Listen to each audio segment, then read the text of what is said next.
Perhaps you remember me. That's right. It's Dead Man. The world, as you know, is in awful shape. And it's all because of the Death Stranding. The dead started to find their way into our midst, crossing over from the other side. We call these entities BTs, Beached Things. When they came into contact with the living, the result was instant annihilation. A void out, leaving nothing but a massive crater in its wake. But that was only the beginning. Strange rain fell from the sky, rapidly aging everything it touched. A phenomenon we came to know as timefall. Structures would rust and collapse, and people grew old in an instant. The world transformed into something completely unrecognizable.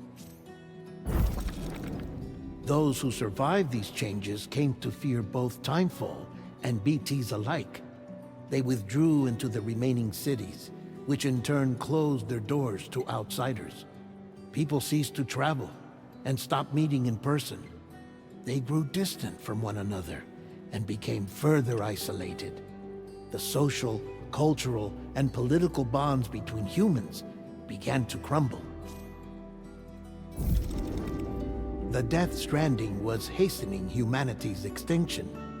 Seeing this, Bridget Strand, the last president of the United States of America, founded Bridges, an organization committed to making America whole again and providing a future for all humankind. However, Bridget died before she could realize this ambition. It was you, Sam, who took up her cause and resolved to see it through. Sam, the humble porter, who also possessed the unique powers of a repatriate. The one and only person who could save humanity. So with Bridges' Cupid in hand, and accompanied by the bridge baby Lou, you embarked on a journey across North America. Of course, you had struggles of your own, often phasmophobia, or the fear of being touched. The despair of having lost everything was just too much. But despite it all, you strived to bring people together. By extending the chiral network across the length and breadth of the continent, you would enable the rebirth of the United States as the United Cities of America. You were also to rescue Bridget's daughter, Amelie, who had been taken captive by terrorists. These were the vital missions you were entrusted with, Sam. We, your friends at Bridges, did everything we could to support your efforts. There was our director, Di Hardman, a close associate of Bridget, who was dedicated to fulfilling her final wishes. His commitment to American Reconstructionism was absolute, and for that he was named the first president of the UCA. And of course, Sam, the incomparable Dead Man, yours truly. I'd like to think we became the best of friends. As you may recall, I was born from an artificial womb, and over the course of my life was the recipient of numerous organ transplants. I've always got on with the dead. I used to be a coroner. Anyway, I pushed myself physically and mentally to help you and your BB, Lou. Mama and Lakna were twin sisters, as you may remember. Skilled scientists who developed the Cupid, which was essential for chiral network expansion. A personal tragedy caused the two of them to grow apart. But they've since reconciled, with both their souls residing in the same body. Hartman. Every 21 minutes his soul departs his physical form, and for 3 minutes his body is clinically dead. During this temporary death, his soul is sent to the beach. That's why he knows more about the beach and the Death Stranding than anyone else. His knowledge proved indispensable in the execution of your mission, Sam. Fragile. leader of the private delivery outfit Fragile Express. Exposure to timefall caused her entire body from the neck down to age significantly. It was the mark of a terrible betrayal. Higgs, a former comrade, used timefall as an instrument of torture, you see.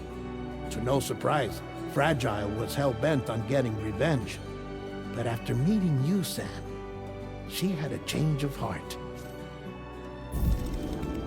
As your friends, we would stop at nothing to see you succeed. But ultimately, crossing the continent was something you had to do on your own, with only Lou for company, and with no end to the forces that stood in opposition. Deadly BTs, unforgiving terrain and unpredictable weather, ruthless terrorists. The list goes on. Without a doubt, your greatest enemy was Higgs. Convinced that humanity deserved to go extinct, he kidnapped Amelie and tried to torment you and countless others. But neither he nor anything else could stop you from achieving your goal. The chiral network was finally completed. The bridge to the future was built, but your ordeal was not yet over. You had to learn the real nature of the Death Stranding, a secret that Amelie had kept hidden from us all this time, and a terrible truth you had to face. But you accepted this final revelation, Sam, and did what had to be done. America rose from the ashes as the UCA, and as the people celebrated your accomplishments, you carried out one final mission in secret: to save your BB, to save Lou. You removed the child from the pod that was their prison and began a new life together. And so it was that the two of you vanished without so much as a trace. What's up, everybody? How y'all doing? We are finally starting Death Stranding 2 on the beach proper this time. First video went up just because I wanted to get gameplay footage up on like the first day the game was coming out, but goddamn, it has been hotter than Satan's taint lately. I mean, I'm serious. Like it was upwards of 90 degrees in my office this week. It was so hot. The rest of my house wasn't much better. It was awful. My family was actually at times going, I don't want to eat dinner, it's too hot. It was not a fun time, but you know, I also had school stuff and work stuff as well, but that, you know, that's its own thing. But you know, all that's done, and now we can actually talk about Death Stranding 2. Look, no secret, I'm a hardcore Kojima simp. I think the guy's a genius. He is a weird guy, but man, he makes some cool games. And I really fell in love with the first game. Didn't fully understand it, but I loved the first game, just the gameplay concept. And this game kind of feels like more of the same, which is awesome. It's what I wanted. A lot of what I notice in this game is it is quality of life upgrades mostly, but the gameplay loop is widely the same, and I'm okay with that. I mean, frankly, it's what I wanted. You know, I wanted the gameplay loop to widely be the same between Death Stranding 1 and 2. I mean, I did learn some stuff about the Death Stranding 1 kind of story, thanks to, if I can think of the name of the channel, I believe it was Suggestive Gaming. They did like an hour and a half kind of like recap of the first game's plot. You know, like for some reason I always thought that Lou was who we were seeing in the flashbacks, and Carl Unger was trying to get to the whole game. No, it's Sam, because Sam was the baby that was in the doohickey, the pod. There we go. He was the BB that we were seeing with all that. I feel that a lot of I'm making the birthday July 4th just because, you know, we reconnected America and it's all this, like, I don't know, I thought it would be cute.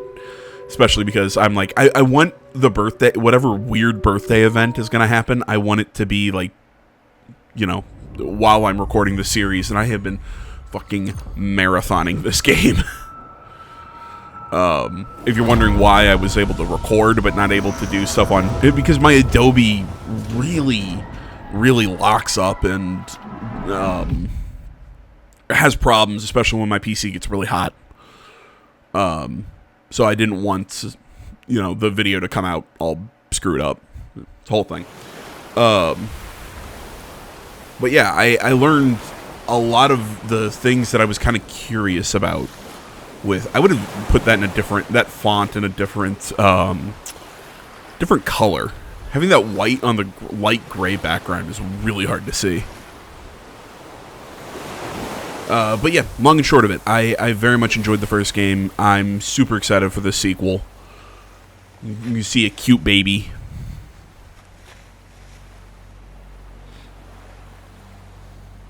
While I have been sitting here just kind of rambling, I will throw this out.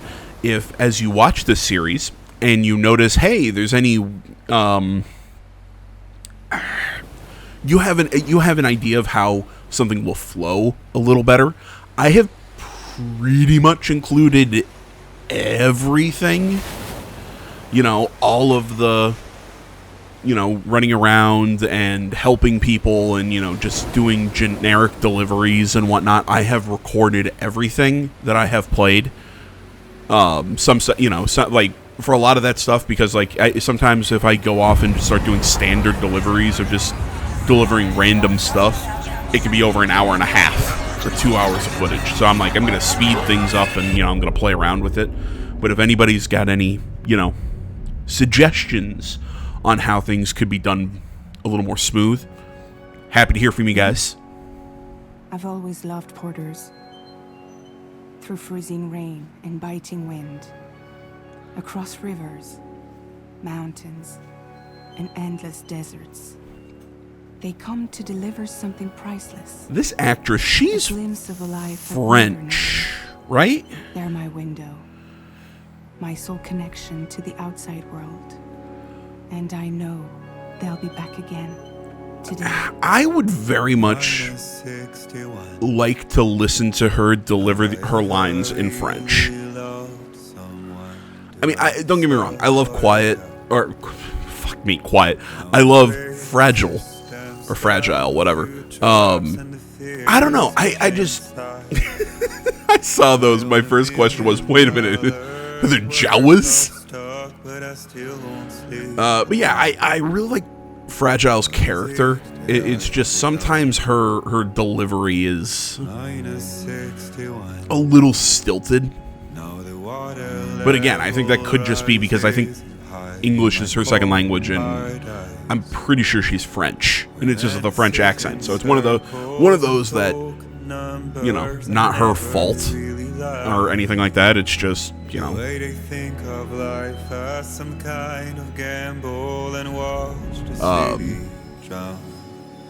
Essentially, I'm saying I'm not talking shit. I would like to hear her in what I'm going to assume is her native language of French.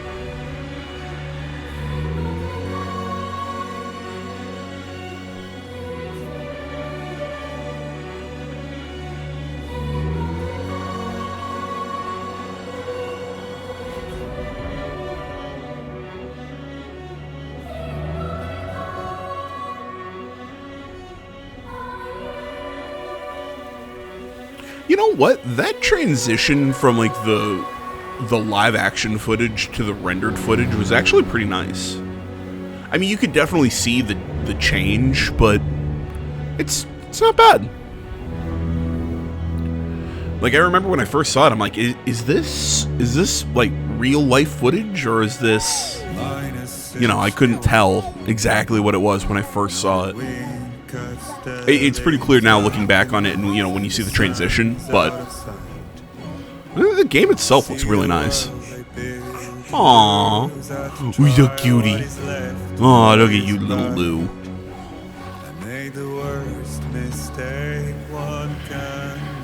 Don't get used to seeing Lou in this little baby harness, even though, God, I really wish Okay, time to head home. Lou in the baby harness was more of a thing in this game. She's so cute. Look at her. Oh, look at her little hat.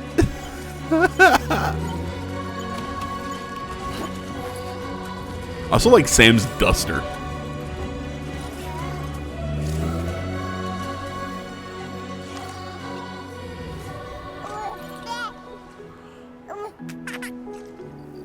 Well, now someone's in a good mood.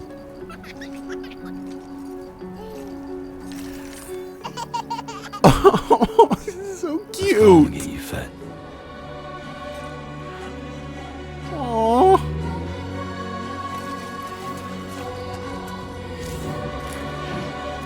So it wouldn't be me playing a video game if I didn't get my ass lost almost immediately. Oh, you see the cairn that's sitting right there. It was something that they did in the first game with where you when you rested in the spot, a little pile of rocks would kind of appear, and they'd get bigger the more people would rest by it and all that.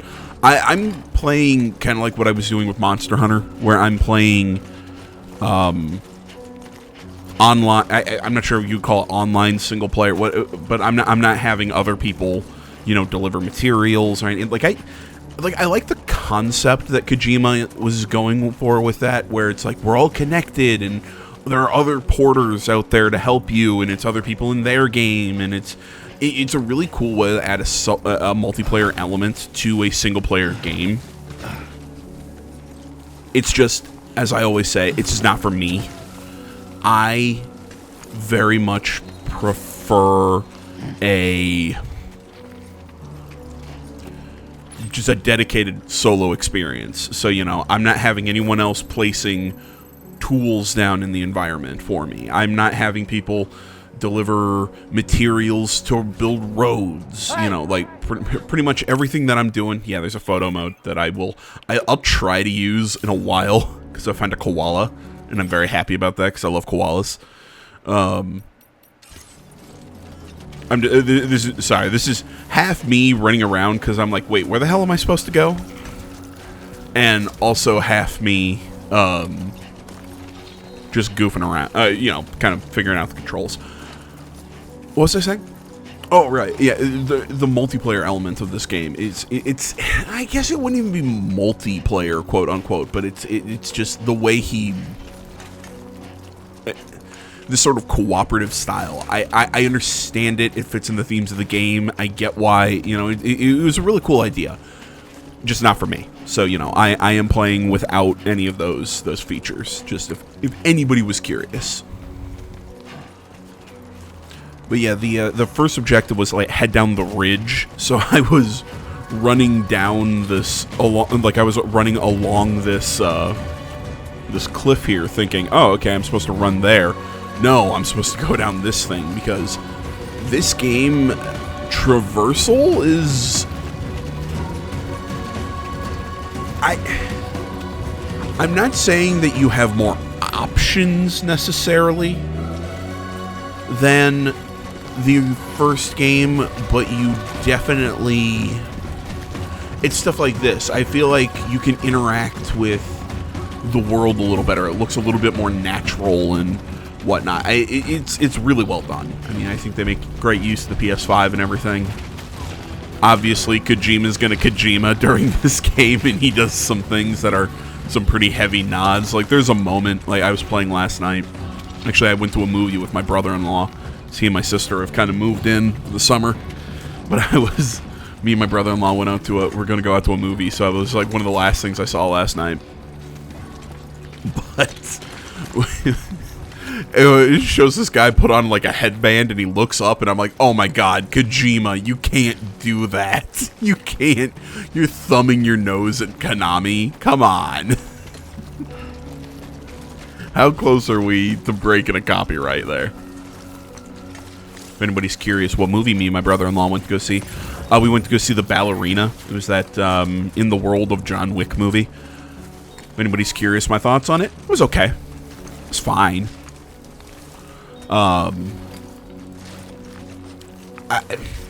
I'd just prefer John Wick 5. You know, I feel like the action sequences, I don't think there was any, like, the super highs that I think a lot of the John Wick franchises had. Really didn't like the ending. I thought it just kind of felt rushed. But, I mean, the action was still fun to watch. It was fine.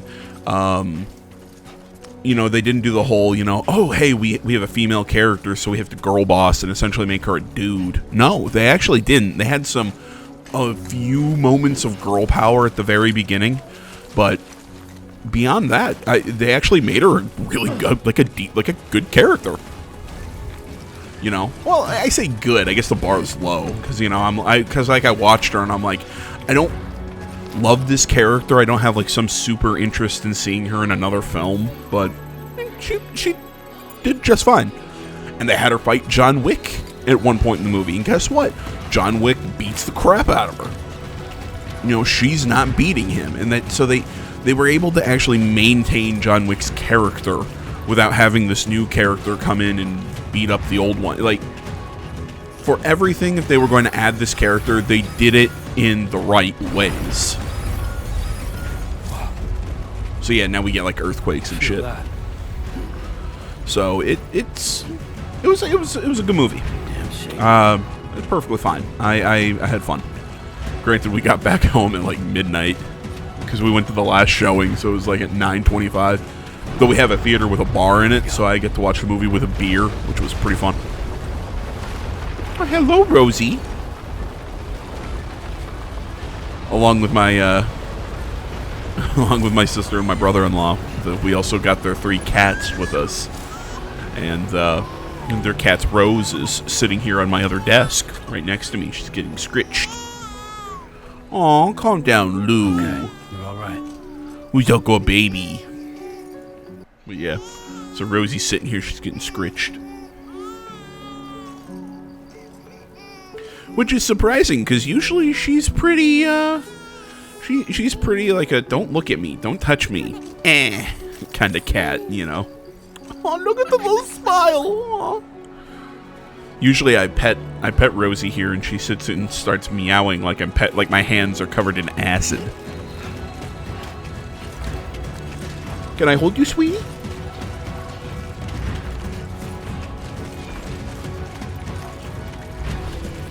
It's okay, sweetie.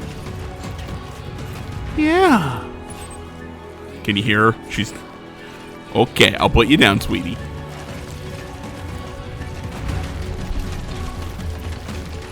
Okay, she did not like that. Sorry if you heard her freaking out. I know. But she's still sitting on my desk, like, headbutting me. No, come on. Go back to petting me.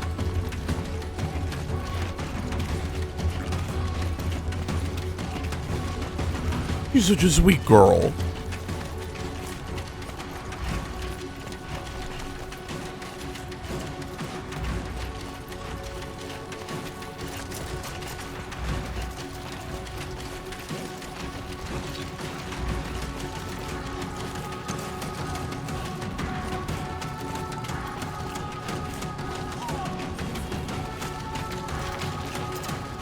All right, took a. I'm not gonna say short break because it was not short. I removed a cat, and then as much as I love little Rosie, but I was gonna eat lunch. God, look at that! It's so pretty. Look at the little baby. Aw. You know, so I'm like, I'm gonna eat lunch or whatever, and then I'm like, okay, I'm gonna throw on some. You know, I'm gonna open up OBS and record some more Death Stranding. And, oh my god, about an hour and a half to 2 hours later, here I am. I find this game, just like the first one, it's weirdly relaxing.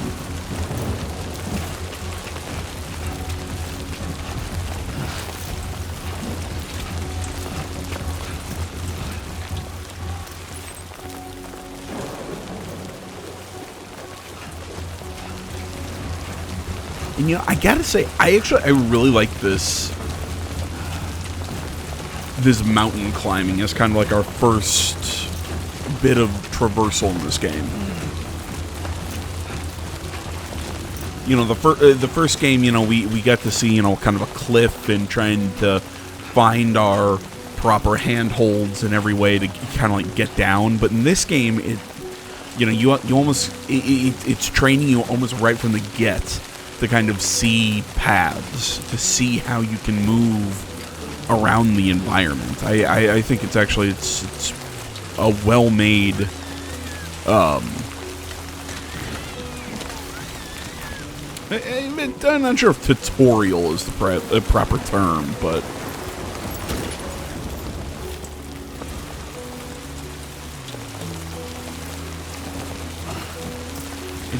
it's a very proper beginning.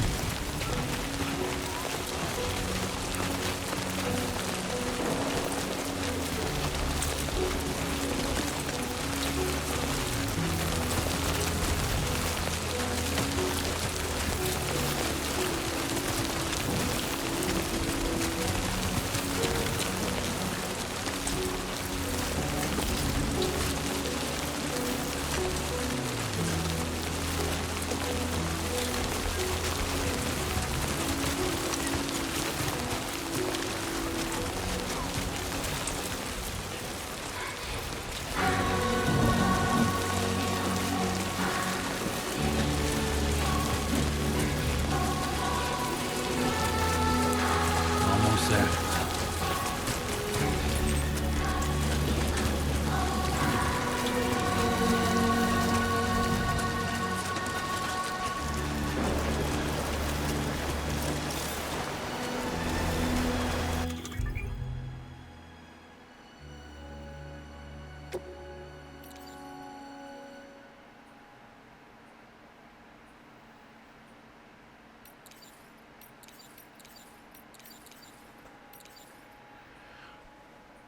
I gotta say, I like the I like the new wheel for equipment. I think everything's separated nicely.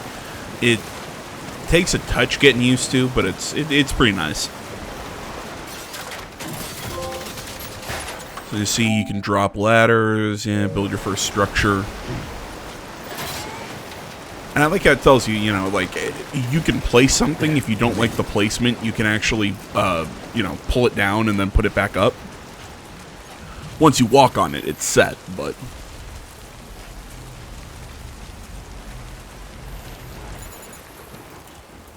Oh, look at it, like this little face! Aww!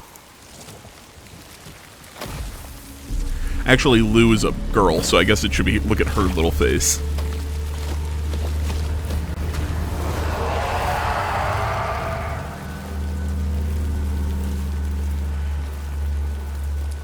Boogity boo. Nah. Yeah, get him, Lou.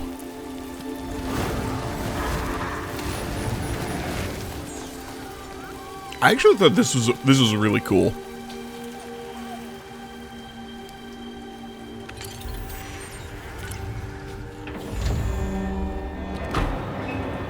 That is a really cool way to kind of like protect your shelter, is have it hidden, you know, with these holograms. Like we'll see this as we, excuse me, as we go out and kind of explore and adventure more. That you'll find some bunkers that are hidden into the environment with holograms like that. It's pretty cool.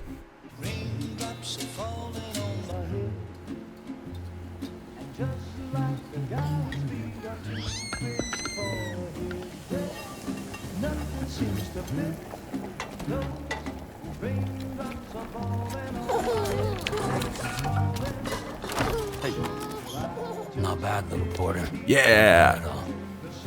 Yeah, he's a little porter. I just love that line. Not bad, little porter. So fucking cute.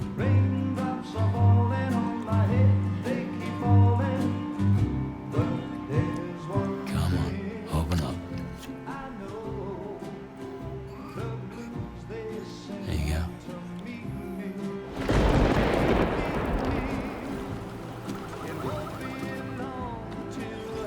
This song is used a lot in this game.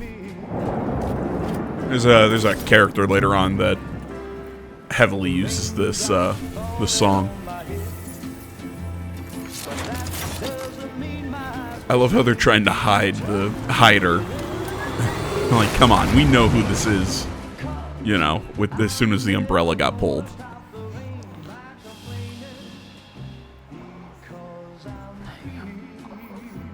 Aw, little otter crib.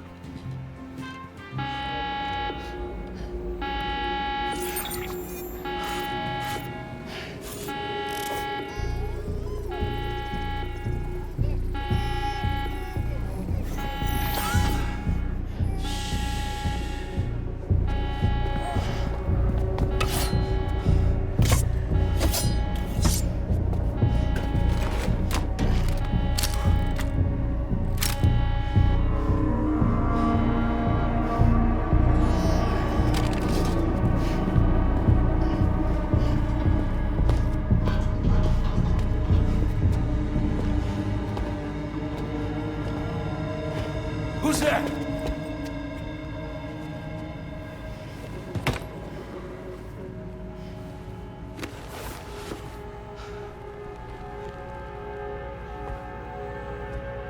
Who are you? Really? Like, how could she turn off the little Fragile? the Were you cooking?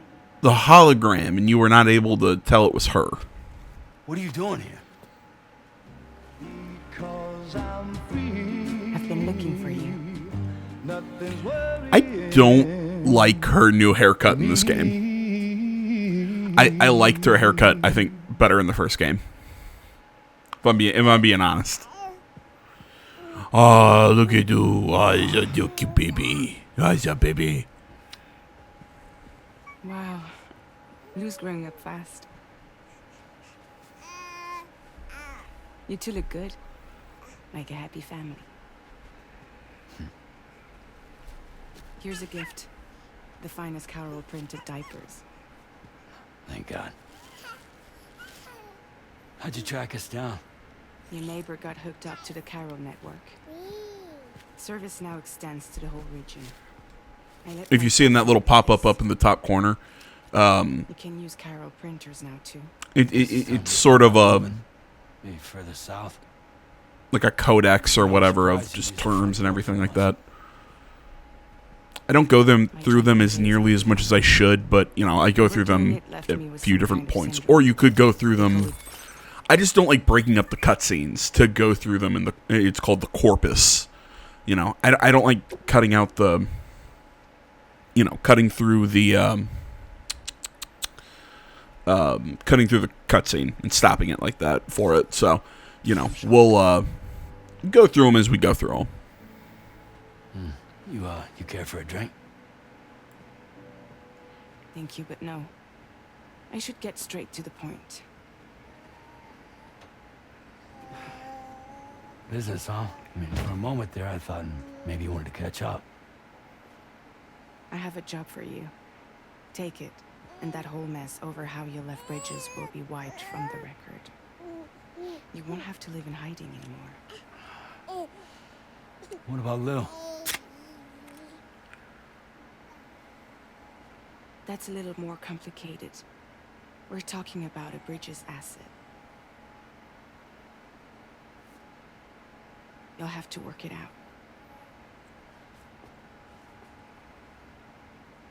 Sam, you brought America together, helped it be reborn as the UCA.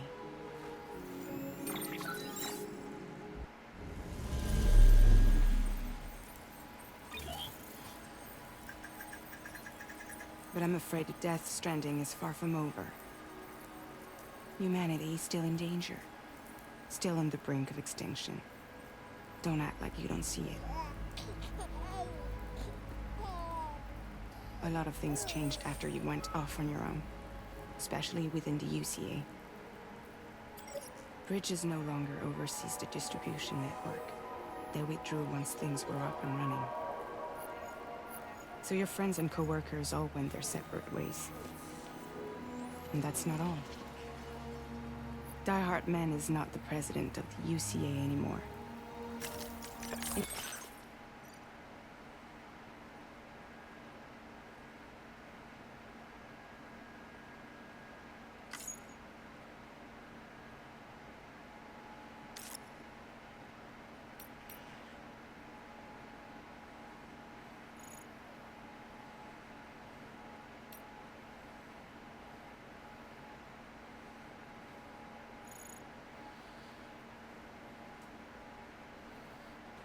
In case you're wondering who's handling distribution now, a Pass 4000 has revolutionized the whole process. It utilizes the chiral network to manage and carry out deliveries. Within network coverage, there's no need to rely on human porters anymore. And no need for Fragile Express, of course. So after I closed up shop, I went and started a new group.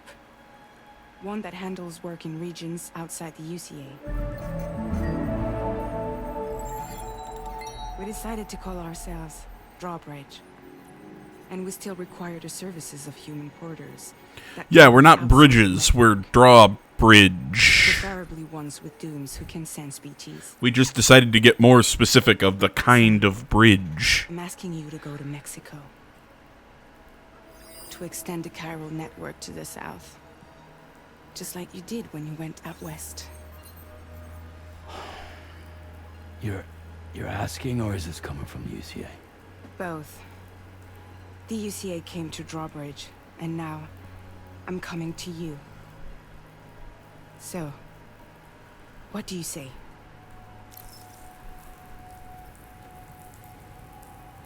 So this is something that we'll see more Seriously, why in this game with there are these like dialogue trees, which I'm not 100% sure why they were added, but they added them. I don't hate them. I They, don't know the details, but the research. you know what I mean. They don't. It's just it's a weird addition in my opinion.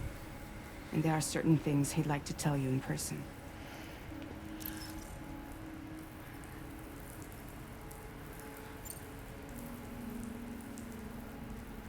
That was one reason you got more. I do. And this one's serious. There is some BT territory near that lab I mentioned. They monitor the chiralium levels, and recently, they've observed unusual activity. The cause is still unclear, but they seem to think there's a good chance a massive BT is headed their way. And if they're right, then I want you there, ready to kill it before it kills them. Don't forget, Sam. You were the first person in the world to ever take out a BT.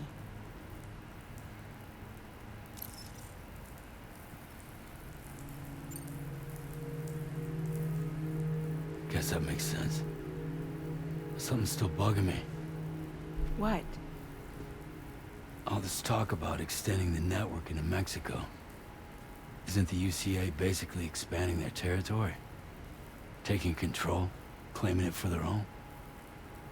Sam, it's not like that. They're not trying to take over the world. They just want to link up new areas with the chiral network. Like the internet before the Death Stranding. Public infrastructure to connect people. Which is why, instead of turning to an established government agency like Bridges, the UCA contracted a private organization, like ours, who then decided to employ the services of a freelancer like yourself. So please, Sam, won't you help us out?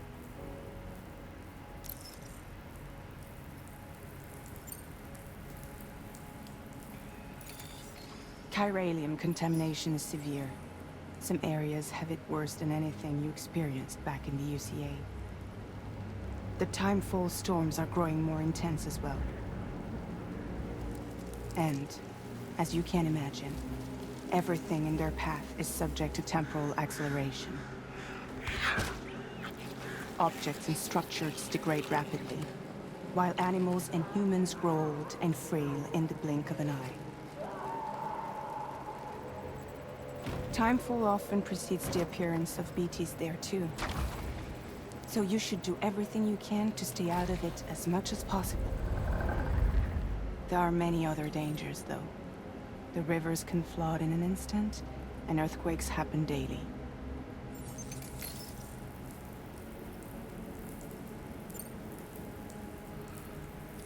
Mexico has no shortage of beach things. Spirits of the dead washed up from the other side were stranded there just like everywhere else. Any human corpse that hasn't been properly disposed of will become a BT. And any living human that comes into contact with a BT will get dragged into the depths of the tar. Giant BTs can and will emerge from the tar as well. And if they succeed in consuming a living human being, they'll trigger a void out, destroying everything nearby in a massive explosion. Several Mexican cities were wiped off the map in this way. The survivors have since become divided. I love that and shot with the big isolated. handprint. As most Really people cool do looking. not see BTs, they live in fear of them, and that fear has made them too terrified to venture outside. I feel like they're going a little too hard, and I felt this through a good chunk of this game. My one biggest critique so far is that I think that they're trying so hard to kind of over-explain the last game. So, like, okay, everybody understands the, you know, what's going on, blah, blah, blah, blah, blah. But Not bad. because I think they're just I love that line. I think that they didn't want people for this game to go, well, I didn't understand what the hell was going on, blah blah blah blah blah. I think he said nom noms. So yeah, clearly if you say, no, I don't want to help you, yeah, you get kicked back to this scene, and then yeah. So you have to take up the job.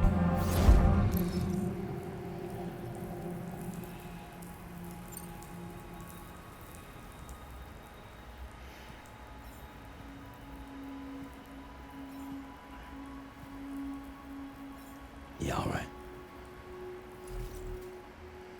So you'll do it?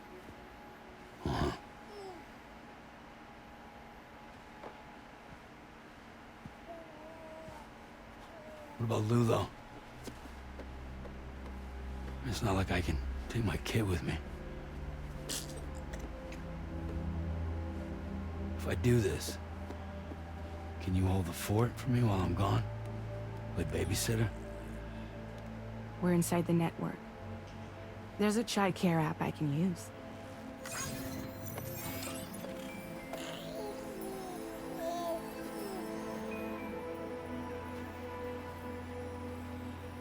It'll be fine. The lab is only a few days away. I promise he'll be back before you know it.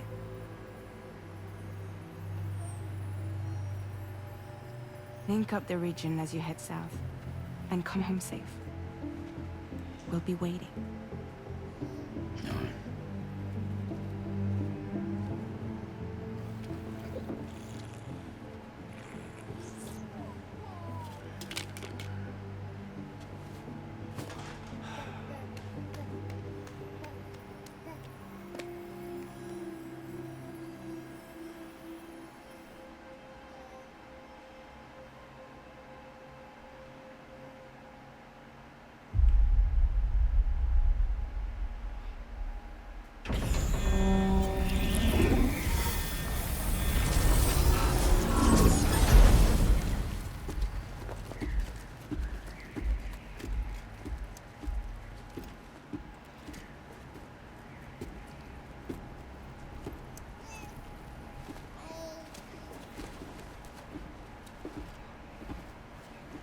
Go on. Slide it on your thumb. Like a ring? It hides. It replaces the handcuffs from the last game. Try sticking your thumb out, like you're giving me a like.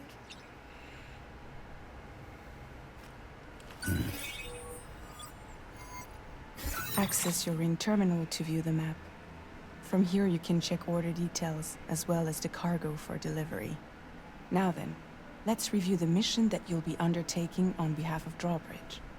Your destination is a research lab in southern Mexico. When you arrive, you'll need to use the Cupid to connect it to the chiral network. Chiral communication utilizes the beach, where time barely passes. Using the Cupid in conjunction with a delivery terminal will allow us to initiate a zero-time massive data transmission. But because of the distance, it's not feasible to head straight to the lab to establish a connection. You'll need to use the way stations to extend network coverage until you're close enough to get the lab online. Your first job is C1, Ciudad Nuda del Norte. Bring them a delivery and welcome them into the network. Improper corpse disposal remains a serious problem in Mexico. With every additional corpse that spawns a BT, the risk of a void out grows even higher. C1 in particular is struggling to handle this issue. But once they're online, we can give them the technology they need to address the situation. Why don't you take a look at the cargo you're carrying by opening the menu? You can access useful information about your deliveries via your ring terminal.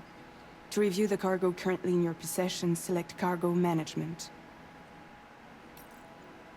This is the cargo you'll need to deliver. Be sure to get it to its destination in one piece. It's an excellent idea to place the most important cargo in your backpack.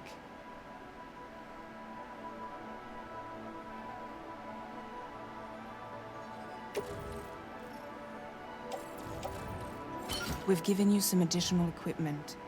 It can be carried in pouches or in special hooks, just like cargo. All these weapons can be used to incapacitate humans without killing them. So there is no need to worry about causing a void out. Be sure to weigh your various options as you load up.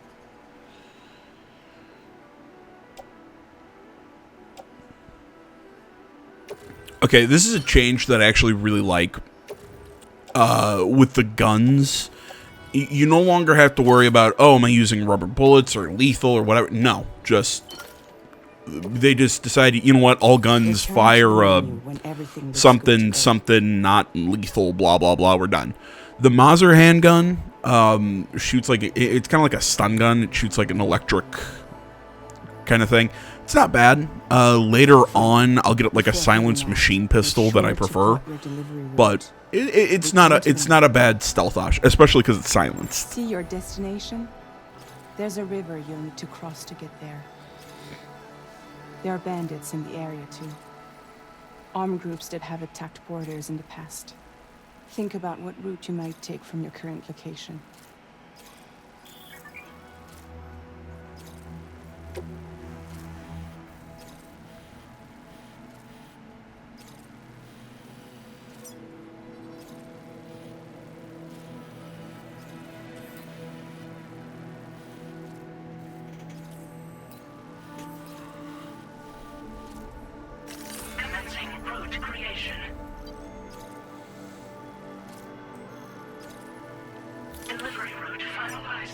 So yeah, for this kind of first little delivery, my goal here was I'm gonna kind of head off here to the side and kind of travel up, travel kind of like a route on the map. You'll see what hazards you may run into along the way.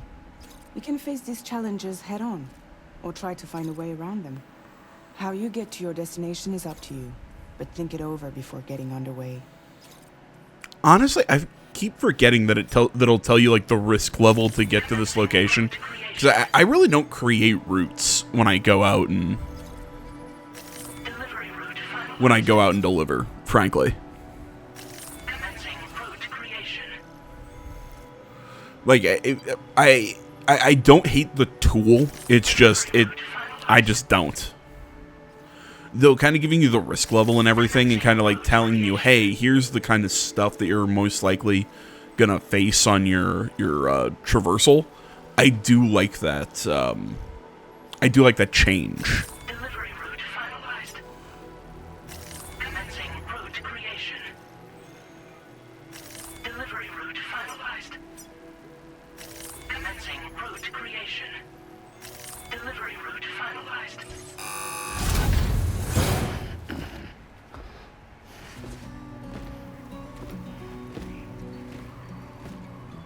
Latest model Cupid.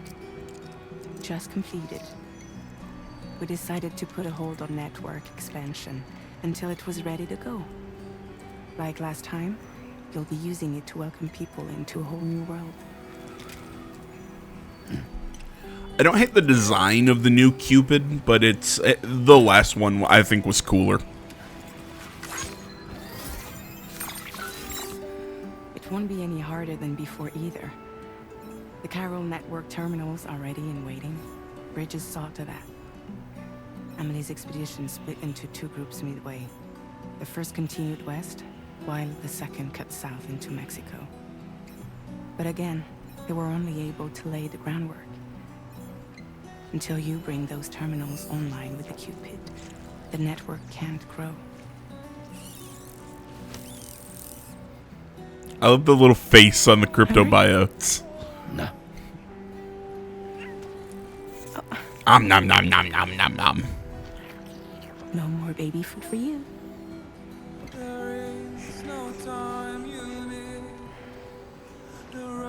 Let you get fragile any trouble, I'm gone.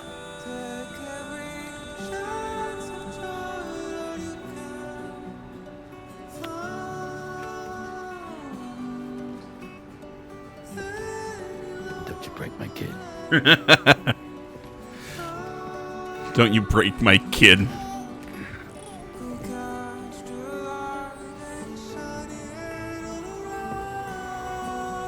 Now who wants to eat?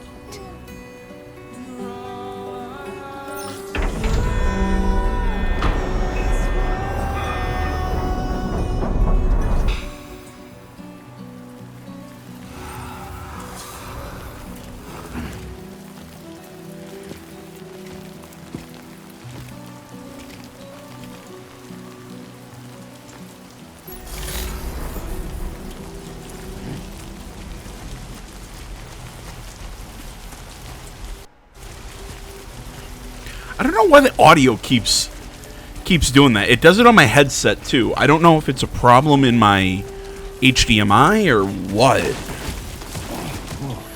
But just suddenly, like, the sound dips for just a fraction of a second and comes right back. I don't know why it does it.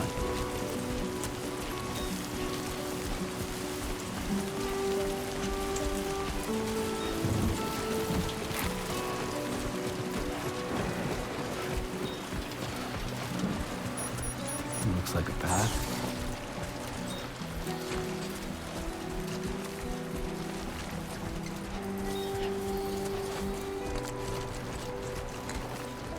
Yeah, this is nice.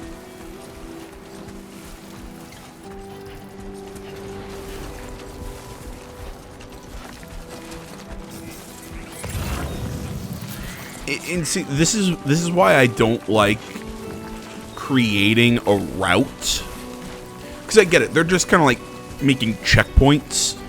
And for some people, I could totally see where that works really well for them. I like this menu too. I can go into the you can go to cargo management. You can literally take your backpack off. So if you're going to go in somewhere that, hey, we're going to do some fighting, I can take off my backpacks. I can take off all the contents. I can just drop materials and delivery cargo. I can auto arrange right from here. A lot of really nice quality of life. Field wear is where you can put on your hats, glasses, and everything. I'm actually not doing a hat and sunglasses for most of this. For now I am. But for most of this, because unlike the first game, you don't have to put on a hat to get him to take his hair out of the ponytail, which I never really liked. But he doesn't wear a ponytail in this game. Okay. Yeah, so you can turn on the Ultra Deck light, all that good stuff. What was I saying? About the creating routes, right. It's a thing with me that I create the straight line from, like, to me it's not checkpoints. To my brain, as I'm trying to complete them, I'm like, okay, I went in a straight line to here, now I gotta go to a straight line to here. And, like, I prefer to just be able to use my Ultra Deck, see where I'm going, like, where the end point, where my goal is, and then use that to be able to, and then just kind of freeform my way over there. Sometimes it works, sometimes I get lost and distracted, but it's just because doing the route puts my brain on too much of a, I have to go in this straight line, and it's going to make it overly complicated. So, again, just me. You know, I'm not, you know, but I think the route, creating routes and stuff like that is better in this game than it was in the first. Even though it's not for me.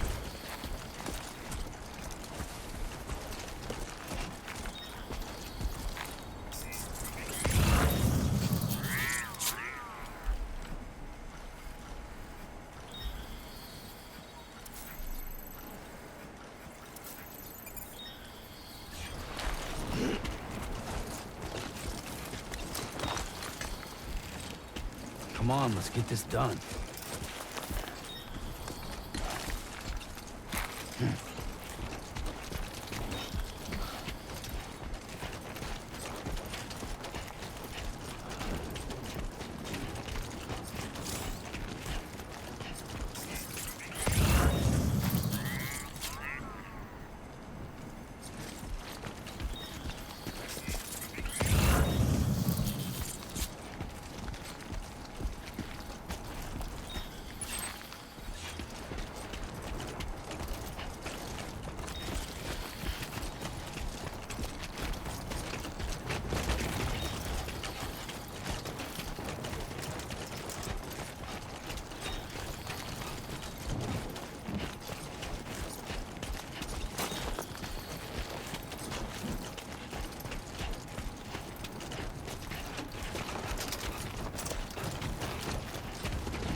See, that throws me off, putting the Odra deck on the left bumper, or L1, and crouch on R1. I'm not sure if that's what it was in the first game, but it throws me off a few times. Like, I'll try and use and scan with the Odra deck, which, if you didn't watch my playthrough of the first game, yeah, I will scan. I scan constantly. Like, I'm just looking for cargo, just, you know, checking the trails and everything like that. So I scan constantly. There's actually, like, well later on into the game, we'll get the ability to capture animals. I have caught so many kangaroos and koalas.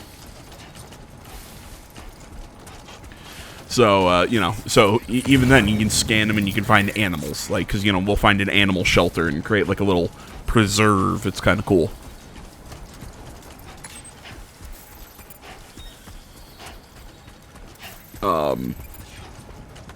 There was another thought coming when I started this. Oh, right, the button control. Like, you'll notice a few times when I'm trying to set a ladder in this game, or a climbing anchor, I'll end up doing a forward dive. It's because I'm holding L2 and like, for some reason my brain's like, yeah, let's press X to drop the item, even though it's R2. So, if you ever see something like that, yeah, it's just, I was dumb and put in the wrong input.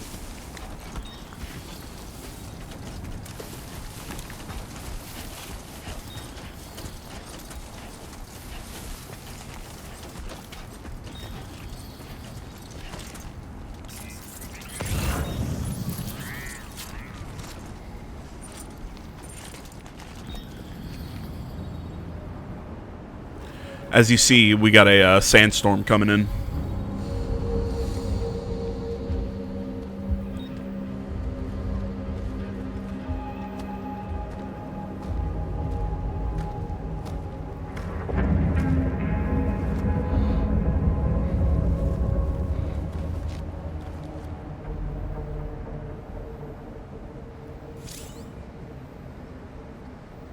We're in enemy territory now.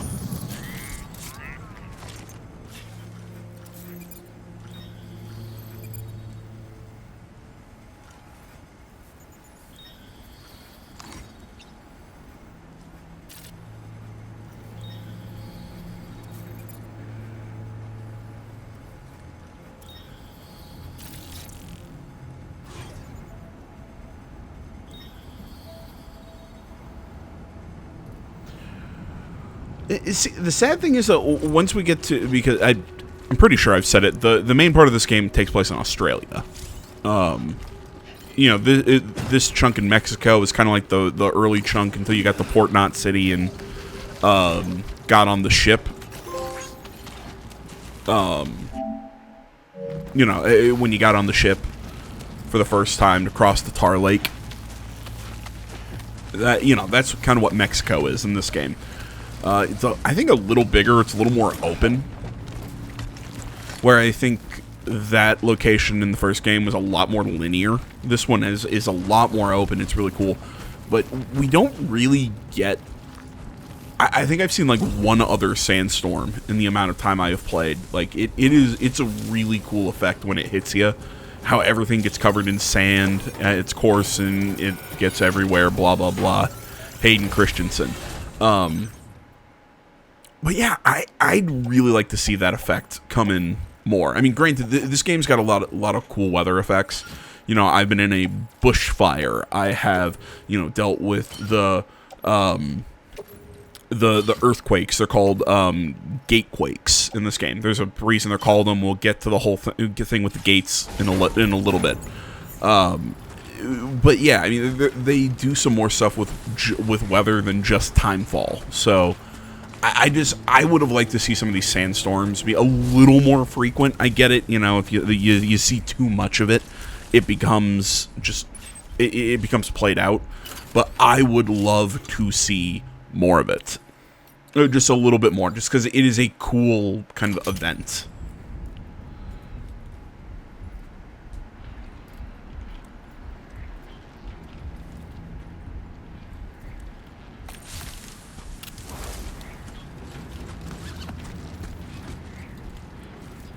And this is also a nice kind of quality of life thing. You do not have to have your strand equipped to do that takedown. You can just walk up, you know, with your gun equipped or whatever, and it'll go press circle for the takedown. I like that. It's a nice quality of life feature. If your question is, if without Sam's handcuffs, can he melee kill the BTs, you know, like, can he cut the umbilical cord or whatever like he did in the first game? Yes. We get an item, again, a good chunk into the game, called the Blood Boomerang. It is a neat-looking weapon, and yes, we can cut the... I'd say maybe it's about the same amount of time that it took us to find Mama in the first game. Maybe less, maybe more. I don't know. Because the amount of time that I spend in this game just doing random crap, you know, it's hard to go, well, it's this amount of time. You know, now looking down there, I think I could have gone through that fence.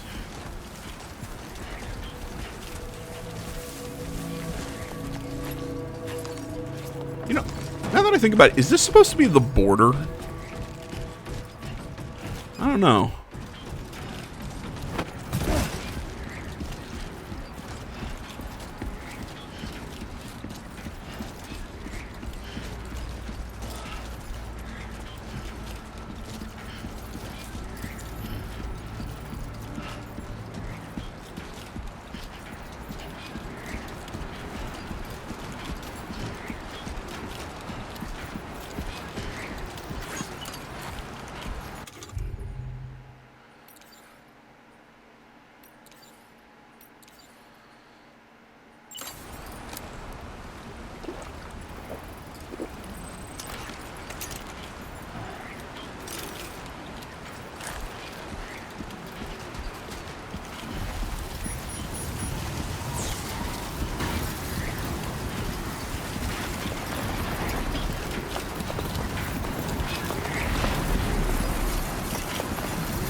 storm's coming through.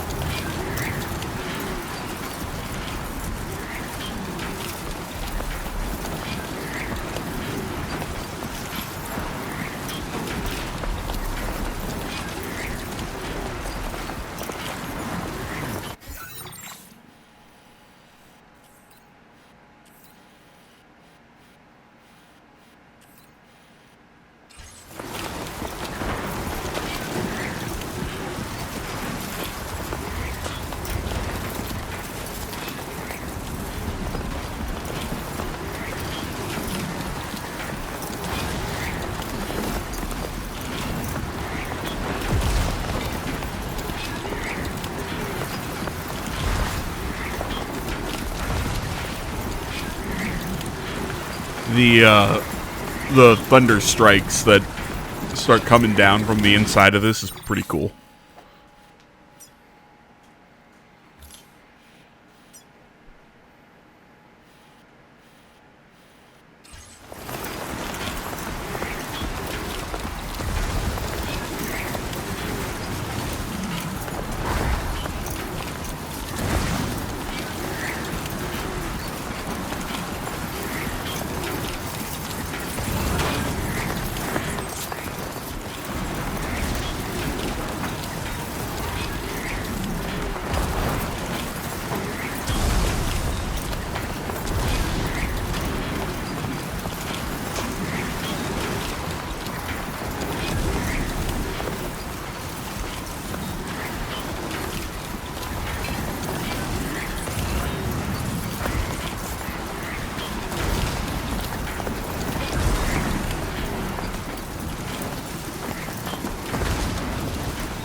Yeah, I love how sandy he is. Yeah, if you can't notice, I like to explore a little bit. And as I said, going forward, like into the future, like as we kind of explore and continue, the game continues to open up. I might like fast, kind of like speed up some of these sections. As you see, you can. That was a moment where I dove forward instead of placing the ladders. But yeah, you can see you could actually connect two ladders if you get them to go further or to go higher. I feel like ladders have a little bit more versatility in this game than they did in the first one.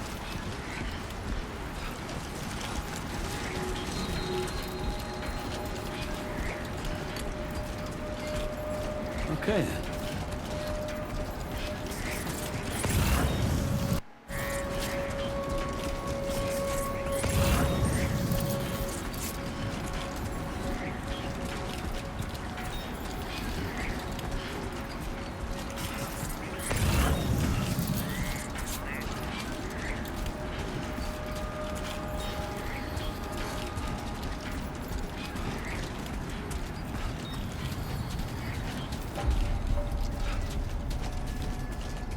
Okay.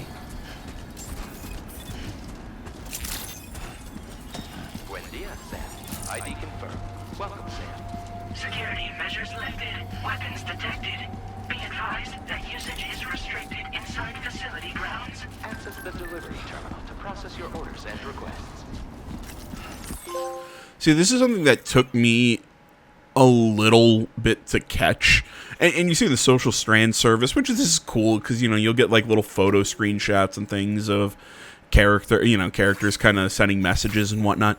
But if you notice, and I don't know why it took me so long to notice, like I think I actually forgot about this until after, or like I didn't even notice that I didn't even notice this fact until like I was sitting thinking about this game one day and I was like, wait a minute, that is weird.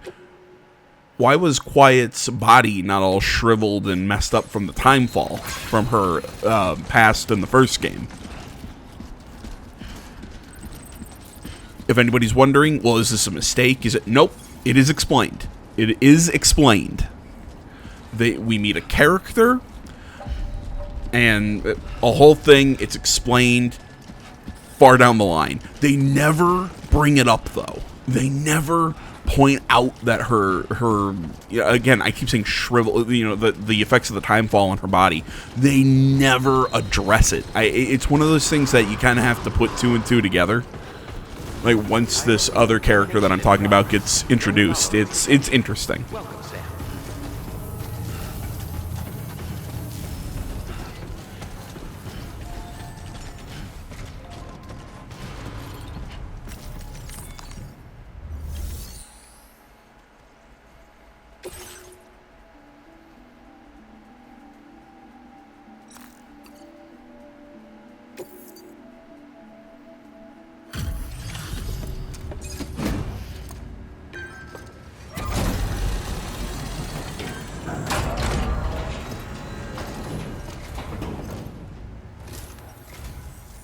You must be Sam.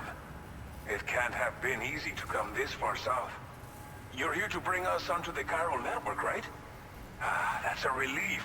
We'll be able to dispose of corpses properly once you've got us online.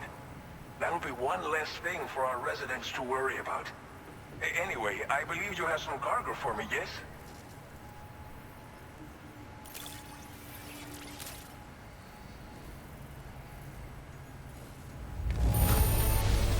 However, I knew I could count on you to get the goods to us in perfect condition. Definitely the right man for the job. Didn't think you'd go to such lengths on our behalf. We really can't thank you enough.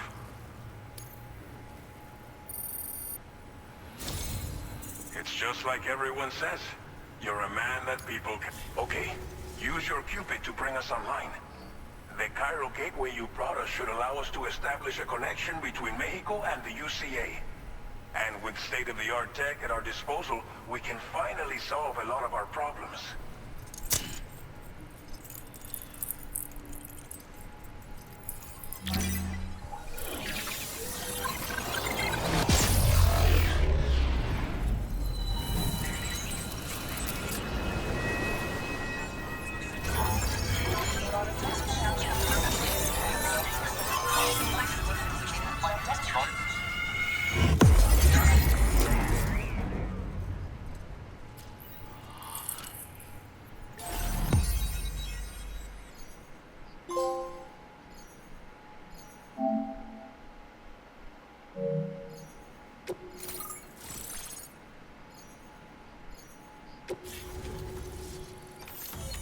Chiral network coverage successfully expanded.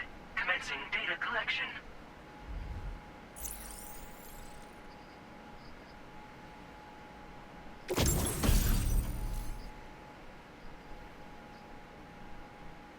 Now displaying your current Porter grade.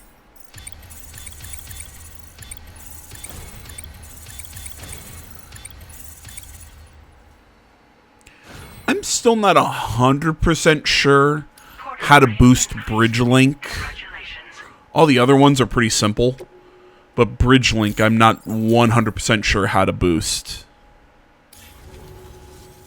Chiral network connection connection confirmed. I think it's got something to do with the online features, with, you know, the community aspect of the game. But again, I don't really play around with that, so. But that solution was growing untenable. We should be okay moving forward.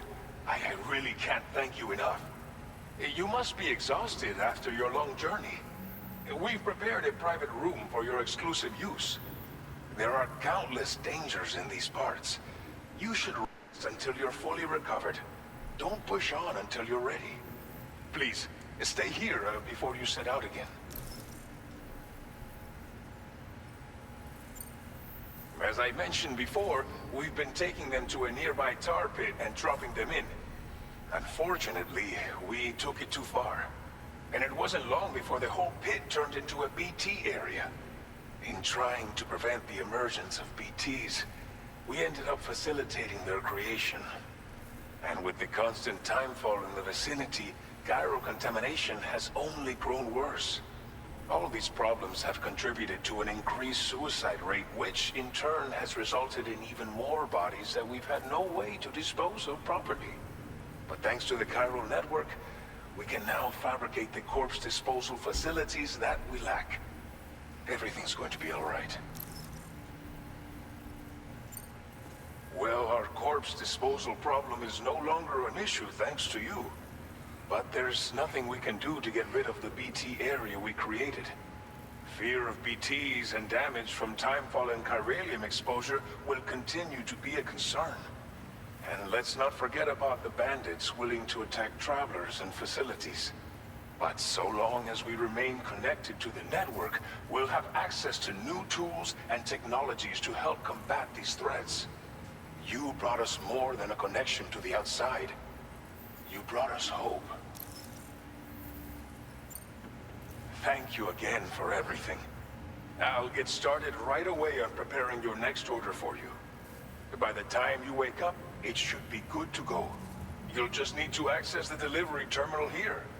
I hope I can count on you.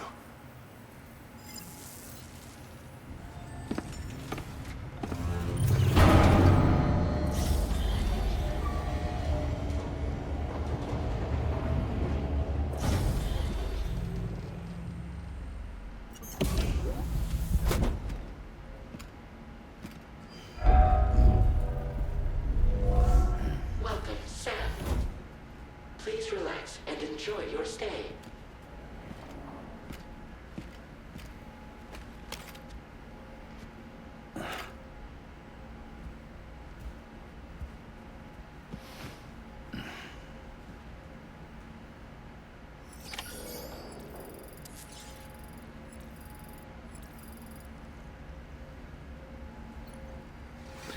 Alright, so by and large, the private room really pretty much the same. You know, widely the same kind of activity. You can drink drinks that'll boost your overall stamina. You can go to the bathroom, shower, all that stuff. I will say, though, that... trying to think how to phrase this. He'll use the bathroom and shower all at once, unlike the first game where you kind of had to do them separately and everything. Or that you had to go number 1 and number 2 separately. No, in this one, it just does everything right off the bat. He also says it heals his sunburn, but I've never seen Sam get that sunburned, so I don't know if you go so long without showering he'd get like really red, but I don't know. I haven't seen it.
See, it's interesting though that I'm trying to think of the number of times that we've actually seen Sam's navel.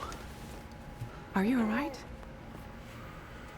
If you're worried about Like me, even in this scene, I didn't even notice. I'm like, wait a minute, Fragile's body isn't messed up from the time fall. It took me so long to catch that. Longer than I would like. Baby's crying, getting the milk just warm enough. It's had the perfect advice for every situation. Hi. So, how does it feel to be back in the saddle? Work is the same as it ever was. It's the first time I've been away from home. We're fine.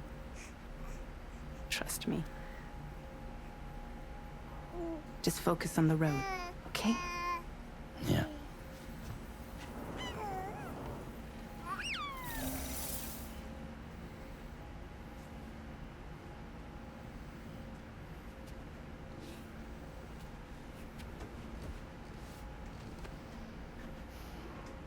Blood volume and stamina at optimal levels. No irregularities detected at this time.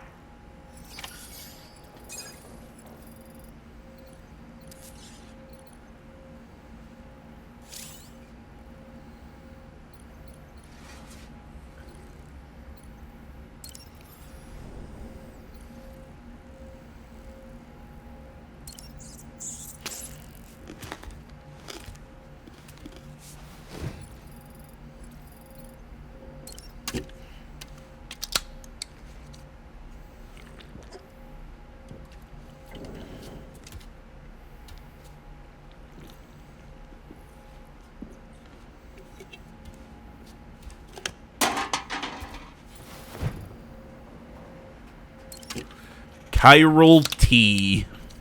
I still loved in the original one that was Monster Energy drink. Just gonna sit there and pound 3 monsters.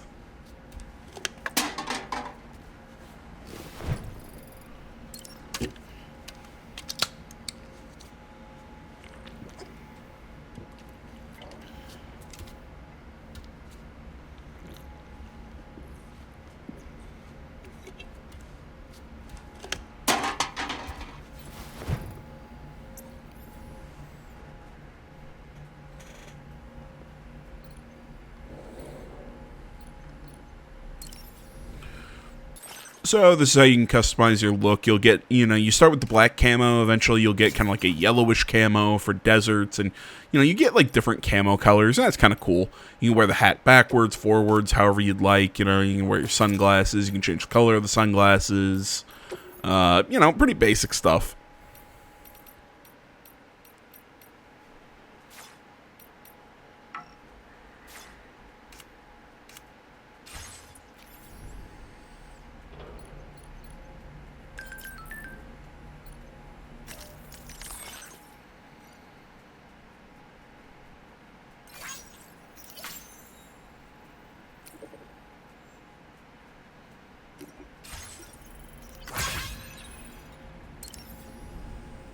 A new feature has been made available for use.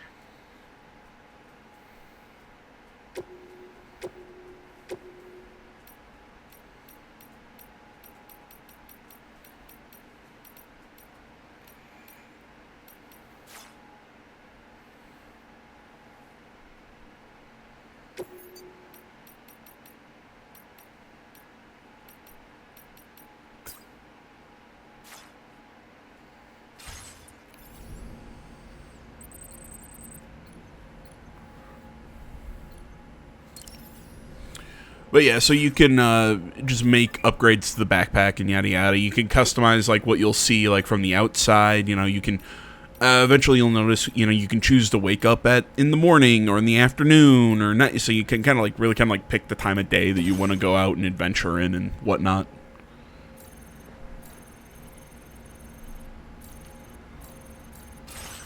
All right, looked away from my screen for a second and then realized, oh shit, we were like right there at the end. But all right, guys. After this, after I took a look at everything, I went and did some VR training. If you want to see the VR training challenges or whatever, hit me up in the comments. I think right now that might be the only thing I cut because really it's just tutorial stuff. But if you're interested, I'll show them. I've got them recorded, but just if you're curious. So beyond that, guys, hope you enjoyed this first part. Sorry that everything's been weird right now. Like I said, that heat wave that came in and lasted pretty much all week was nasty. Work was nuts, all that stuff. You know, all that, the usual stuff that keeps me away from you guys. But hopefully this week will be better. I think the weather's supposed to be a little nicer. My schedule is not becoming easier necessarily, but it's becoming a little bit more solidified. So everything should be getting back to a schedule. I know I always say that, and then it never happens. But hey, I can keep dreaming. But thank you so much for watching, everyone. Y'all are the best. Social media down in the description. Like, comment, subscribe, all that good stuff. I'll see y'all in the next one. But until then, I'm out.